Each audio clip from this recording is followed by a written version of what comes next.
Question number 11 का first question हमने देख लिया था। अब हम लोग क्वेश्चन नंबर 11 में सेकंड क्वेश्चन से कंटिन्यू करेंगे। देखिए आपको लेफ्ट हैंड साइड में ये डिटरमिनेंट दिया है और आपको इसकी आरएचएस में ये वैल्यू प्रूफ करके बतानी है। ठीक है, ये आपका बेटा आरएचएस है जो हमें प्रूफ करके बताना है। LHS equal to RHS. चलिए अब ध्यान से देखिए, अगर बेटा मैं बात करूं 2 into x plus y plus z की, तो मुझे क्वेश्चन पे नजर डालते ही दिख गया। देखो आपको भी इसकी थोड़ी प्रैक्टिस करनी पड़ेगी। आपके दिमाग में आइडिया एकदम स्पीडली आना चाहिए कि आप कैसे कौन सा ऑपरेशन अप्लाई करोगे तो इस तरह का कुछ कॉमन निकलता हुआ नजर आएगा। ठीक है, देखिए अगर आप यहाँ पर ध्यान से देखते हो तो आपके पास 2z है, तो ये x को मैं इसमें ऐड कर दूं तो 2x हुआ, y को इसमें ऐड कर दूं तो 2y हुआ। तो बेटा मुझे 2 into x plus y plus z 2 into x plus y plus z common निकलता हुआ दिखाई दे रहा है। ठीक है, कौन सा ऑपरेशन लगाने से? तो C1 implies C1 plus C2 plus C3। आप लोगों को दिमाग दौड़ाना पड़ेगा, ये सोचना पड़ेगा कि कौन सा ऑपरेशन अप्लाई करने से हमें आरएचएस के टर्म्स कॉमन निकालने में मतलब कुछ मैच होना चाहिए। ठीक है, जैसे आरएचएस में आपको 2 into x plus y plus z का क्यूब लाना है, तो मुझे 2 into x plus y plus z common निकलता हुआ पहले ही दिखाई दे दिया। देखो कैसे, अगर मैं ये वाला ऑपरेशन अप्लाई करता हूं तो ये आपका 2 into x plus y plus z होगा। सिमिलरली नीचे वाला भी 2 into x plus y plus z होगा और ये भी बेटा 2 into x plus y plus z होगा। आप ध्यान से देख लीजिए, क्योंकि z into z plus z 2z, y plus y 2y, 2x पहले से, x plus x 2x, 2y पहले से, z प्लस जेड 2z। ये दोनों को बेटा कॉलम 2 और कॉलम 1 के एलिमेंट को कॉलम 1 के करस्पॉन्डिंग एलिमेंट के साथ प्लस करने पर हमें कॉलम 1 ऐसे मिलने वाला है। ठीक है, चलिए कॉलम 2 और कॉलम 3 में आप कोई चीज मत करिए। तो x ये आपका y plus z plus 2x, ये आपका x, y z plus x plus 2y। अब हम लोग यहाँ पे आगे सोचेंगे। देखिए आप कॉमन निकाल लीजिए। अब क्या कॉमन निकालेंगे? तो C1 में से बेटा आप कॉमन निकाल लो 2 into x plus y plus z को। तो अगर मैं ऐसे कॉमन निकालता हूं तो बेटा क्या मिलेगा? 2 into x plus y plus z. बेटा कब से मैं यही बात कर रहा था कि आपको x plus y plus z का क्यूब चाहिए, तो यहाँ पर आपने सिंगल पावर तक तो कॉमन निकाल लिया। तो ये स्टेप बेटा मुझे क्वेश्चन को देखते ही दिखाई दिया कि ये ऑपरेशन लगाऊंगा तो ऐसा कुछ कॉमन निकलेगा। आपको भी धीरे धीरे आने लगेगा, बस आप खाली थोड़ी थोड़ी प्रैक्टिस करते रहना धीरे धीरे। चलिए अब यहाँ पर आपको 1 1 1 मिलेगा। ओके, अब यहाँ पर बेटा क्या था? x, ये नीचे क्या है बेटा? y plus Z plus 2x, ये बेटा क्या है? x, यहाँ पर y Z plus x plus 2y। अब बेटा हमें क्या करना है? हमें तो ज्यादा से ज्यादा एलिमेंट जीरो बनाने की कोशिश करना है, जिससे डिटरमिनेंट सॉल्व करने में हमें आसानी हो। ज्यादा से ज्यादा वैल्यू को, डिटरमिनेंट के ज्यादा से ज्यादा एलिमेंट को आप जीरो बनाने की कोशिश करिए। ठीक है, तो मैं ऊपर क्वेश्चन रफ कर रहा हूं, आगे देखिए क्या होगा आगे।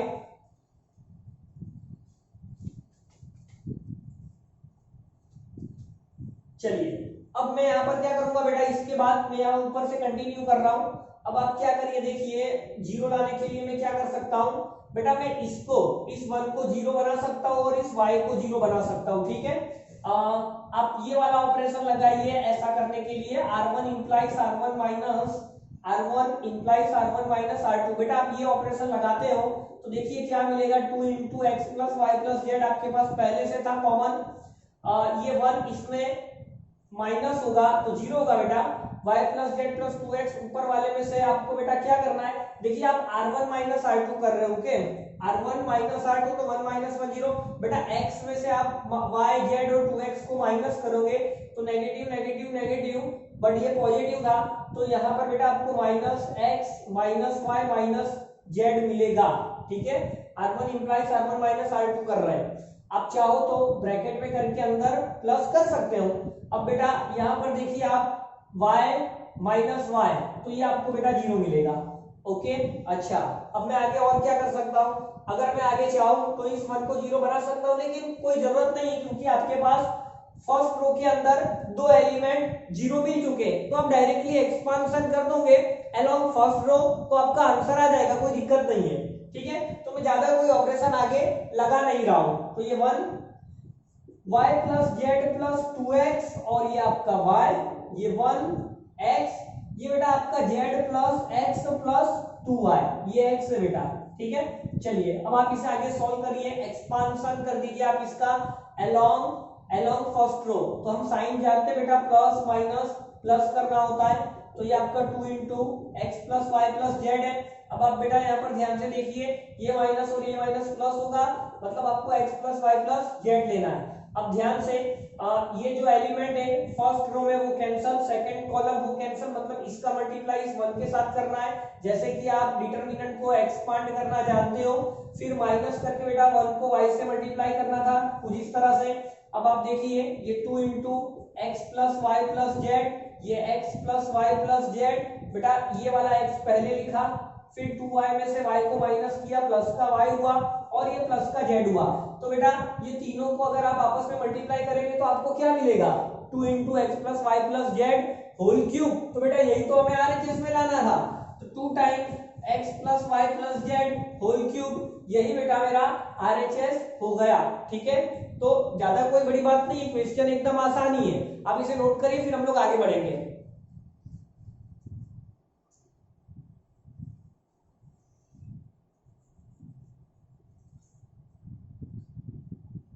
चलिए, तो यहां हमने बेटा क्वेश्चन 11 कंप्लीट कर लिया है। अब हम लोग आगे क्वेश्चन नंबर 12 करेंगे।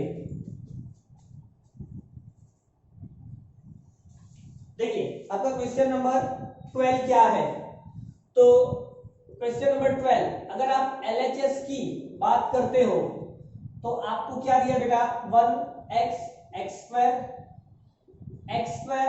1x x square 1। ओके, कोई बात नहीं है। और बेटा आपको इसका आंसर लाना है 1 माइनस एक्स क्यूब का स्क्वायर, ये आपका RHS है। ठीक है, ये आपका RHS है। चलिए देखिए कैसे सॉल्व करेंगे हम लोग इसे। अच्छा, तो मुझे 1 माइनस एक्स क्यूब का स्क्वायर आंसर में लाना है, 1 माइनस एक्स क्यूब का होल स्क्वायर। तो ये मैं कैसे ला सकता हूं, आप ध्यान से देखिए, 1 माइनस एक्स क्यूब। चलिए एक बात तो हम जानते हैं कि ज्यादा से ज्यादा आप क्या करोगे बेटा, डिटरमिनेंट के एलिमेंट को जीरो बनाने की कोशिश करेंगे, ज्यादा से ज्यादा एलिमेंट को, और मुझे 1 माइनस एक्स क्यूब का होल स्क्वायर लाना है। ओके, कोई बात नहीं है। तो आप एक काम करिए, यहाँ पे आप कौन सा ऑपरेशन अप्लाई कर सकते हैं। देखिए बेटा, अगर मैं इसे थोड़ा सा आगे सोचूं तो ये जो 1 माइनस एक्स क्यूब है, मुझे यहाँ पर a माइनस बी क्यूब वाला फॉर्मूला दिखाई दे रहा है। इसका आंसर हम लोग बेटा क्या लिखते हैं, a minus b into a square plus a b plus b square. तो अगर मैं ये फॉर्मूला यहाँ अप्लाई करता हूँ, देखो बेटा 1 का क्यूब तो 1 ही होता है, कोई दिक्कत नहीं है। तो a मतलब आपका 1 हो गया, b मतलब आपका x हो गया। तो अगर मैं इसके एक स्टेप ऊपर जाऊं बेटा, तो ये मुझे क्या होगा मालूम है, 1 minus x 1 plus x square. अच्छा बेटा ये स्क्वायर था, ये पूरे का स्क्वायर है, तो ये भी स्क्वायर में और ये भी स्क्वायर में। अच्छा, तो अपने को ऐसा कुछ कॉमन निकालने के बारे में सोचना है, या तो 1 माइनस एक्स या तो 1 प्लस एक्स स्क्वायर, ऐसा कुछ हमें कॉमन निकालने के बारे में सोचना है। तो बेटा 1 माइनस एक्स कॉमन निकलता हुआ मुझे बड़ी आसानी से दिखाई दे रहा है। देखिए कैसे, अगर मैं फर्स्ट रो में ऑपरेशन अप्लाई कर दूं, r1 implies r1 minus r2 वाला, तो अपना काम हो जाएगा बेटा। ठीक है, चलिए ये वाला ऑपरेशन अप्लाई करिए आप। तो देखिए ये आपको 1 माइनस एक्स स्क्वायर देगा, ये आपको x माइनस 1 देगा, और ये आपको एक्स स्क्वायर माइनस एक्स देगा। ठीक है, अब वैसा ही कुछ आप एक काम करिए, सेकंड रो में अप्लाई कर लीजिए, मतलब r2 इंप्लाइज आप r2 माइनस r3 कर लीजिए। ठीक है, तो ये बेटा आपको एक्स स्क्वायर माइनस एक्स देगा, ये 1 माइनस एक्स स्क्वायर देगा, ये x माइनस 1 देगा, और आपका ये जो थर्ड रो है यहाँ पर कोई चेंज नहीं होगा।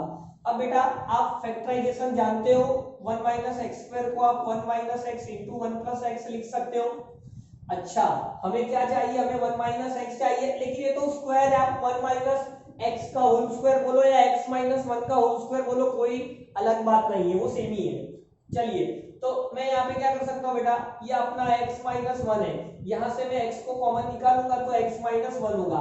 ओके, तो मैं एक काम करता हूँ, इस वन माइनस एक्स में से माइनस को कॉमन निकालता हूँ इसी स्टेप में बेटा। तो अगर मैं माइनस कॉमन निकालता हूँ तो आपका जो वन माइनस एक्स था वो अब आपका x माइनस वन होगा। चलिए अब नीचे वाले सेकंड रो में आ जाइए, अगर मैं x कॉमन निकालता हूँ तो x माइनस वन, मैं यहाँ पर फैक्टराइजेशन करने वाला हूँ, one minus x into one plus x, और ये आपका x माइनस वन है। अच्छा ये x माइनस वन है, यहाँ भी x माइनस वन है। ओके, और यहाँ पे वन माइनस एक्स है। तो आप एक काम करिए बेटा, यहाँ से माइनस को कॉमन निकाल लीजिए, तो आप इसे क्या लिख सकते हो, माइनस ब्रैकेट में x माइनस वन। ओके, तो ये x स्क्वायर वन। अब बेटा आप ध्यान से देखिए, x minus one, x minus one, x minus one, first row में से कॉमन निकला x माइनस वन और x minus one, x minus one, second row में से भी बेटा कॉमन निकल रहा है। तो मैं क्या ऑपरेशन अप्लाई करूंगा, ध्यान से देखिए, R1 इंप्लाइज R1, कॉमन निकालने का मतलब डिवाइड कर रहा होता है, मतलब 1 upon x minus one, and R2 implies R2 into 1 upon x minus one. तो अगर बेटा मैं ये दोनों ऑपरेशंस अप्लाई करता हूं तो आप सोचिए क्या होगा, आपके पास यहाँ पे बेटा 1 माइनस एक्स होल स्क्वायर होगा। क्या होगा, 1 माइनस एक्स होल स्क्वायर। अगर आप x माइनस वन का होल स्क्वायर लिखोगे तो भी चलेगा, देखो बेटा परफेक्ट स्क्वायर है, कोई दिक्कत वाली बात नहीं है। आप 1 माइनस एक्स होल स्क्वायर लिखो या x minus one whole square लिखो, दोनों एक ही बात होता है। चलिए अभी अपने x minus one whole square ही लिखते हैं, ठीक है। x minus one first row में से और x minus one second row में से, इसलिए मैंने x minus one whole square लिखा है। चलिए अब ये माइनस जो था वो यहाँ दोनों के साथ मल्टीप्लाई कर देते हैं, तो ये माइनस वन माइनस एक्स देगा। ओके बेटा, यहाँ पे आपको वन मिलेगा। ओके, यहाँ पे आपको x मिलेगा। अब आप सेकंड रो में आइए, ये बेटा आपको x देगा। ओके, ये माइनस आप मल्टीप्लाई कर दीजिए तो माइनस वन माइनस एक्स होगा। ओके, यहाँ आपको वन मिलेगा। यहाँ पे आपके पास x था, यहाँ पर आपके पास x स्क्वायर था और यहाँ पे आपके पास वन था। चलिए ठीक है, यहाँ तक तो हम लोग पहुंच गए। अब हम लोग आगे इसे सॉल्व करने के लिए क्या करेंगे, कुछ एलिमेंट को जीरो बनाने की कोशिश करते हैं। तो अगर बेटा मैं वन को इसमें डाल दूं और x को इसमें डाल दूं तो बेटा ये तो जीरो मिल रहा है। ओके, अगर मैं दोनों को ऐड करके इसमें डाल दूं तो बेटा वो भी जीरो मिल रहा है। लो, एकदम यही प्रॉब्लम सॉल्व होते हुए मुझे दिखाई दे रहा है। मतलब मैं कौन सा यहाँ पर एलिमेंट्री ऑपरेशन अप्लाई करूंगा बेटा, तो C1 implies C1 plus C2 plus C3। अगर मैं ये वाला एलिमेंट्री ऑपरेशन अप्लाई करता हूं तो आप ध्यान से देखिए बेटा आपको क्या मिलता है। ये आपके पास x minus one whole square तो पहले से ही था, देखिए ये वन माइनस वन को जीरो कर देगा, ये प्लस एक्स माइनस एक्स को जीरो कर देगा। हम लोग तीनों कॉलम के करेस्पॉन्डिंग एलिमेंट को ऐड करने जा रहे हैं, इसलिए जीरो हो रहा है। चलिए वैसे ही बेटा minus x plus x cancel, plus one minus one cancel. Okay, ये दोनों को इसमें ऐड करना था तो वन प्लस एक्स स्क्वायर, कोई बात नहीं है। चलिए यहाँ पे वन, ये माइनस वन माइनस एक्स, ये एक्स स्क्वायर, ये एक्स वन वन। ओके, तो बेटा आप कॉलम वन के अलोंग इस डिटरमिनेंट को एक्सपांड कर दीजिए, आपका आसान एकदम, आपका आंसर जो है वो एकदम इजीली मिल जाएगा। हम लोग साइन जानते हैं, प्लस माइनस प्लस। ओके, कोई बात नहीं है। x माइनस वन का होल स्क्वायर, ये आपका one plus x plus x square होगा। Very good. तो फर्स्ट कॉलम, ये आपका फर्स्ट कॉलम और थर्ड रो कैंसिल होगा, तो वन को वन से मल्टीप्लाई करना था। ओके, अच्छा माइनस की साइन इन दोनों को मल्टीप्लाई करना है, मतलब x minus one minus x कुछ इस तरह से। ओके, कोई प्रॉब्लम नहीं है। अब अगर हम लोग आगे बढ़ते बेटा तो x माइनस वन का होल स्क्वायर को आप ऐसा बोल सकते हो, कोई दिक्कत वाली बात नहीं है इसमें। अच्छा, अगर मैं यहाँ पे माइनस एक्स को अंदर मल्टीप्लाई करूँ, ये वन प्लस एक्स स्क्वायर है, ये वन माइनस माइनस बेटा प्लस एक्स होगा, माइनस माइनस बेटा प्लस एक्स स्क्वायर होगा। तो ध्यान से आप देखिए बेटा कि ये दोनों तो सेम हो रहा है और मल्टीप्लाई में स्क्वायर हो रहा है। ठीक है, मतलब मैं इन दोनों का मल्टीप्लाई ऐसा लिख सकता हूँ, मतलब ये जो है वो यही हो गया। तो बेटा यही तो RHS लाना था, तो ये क्वेश्चन भी एकदम आसानी से हमने प्रूफ कर लिया है। ठीक है, तो आप इसका भी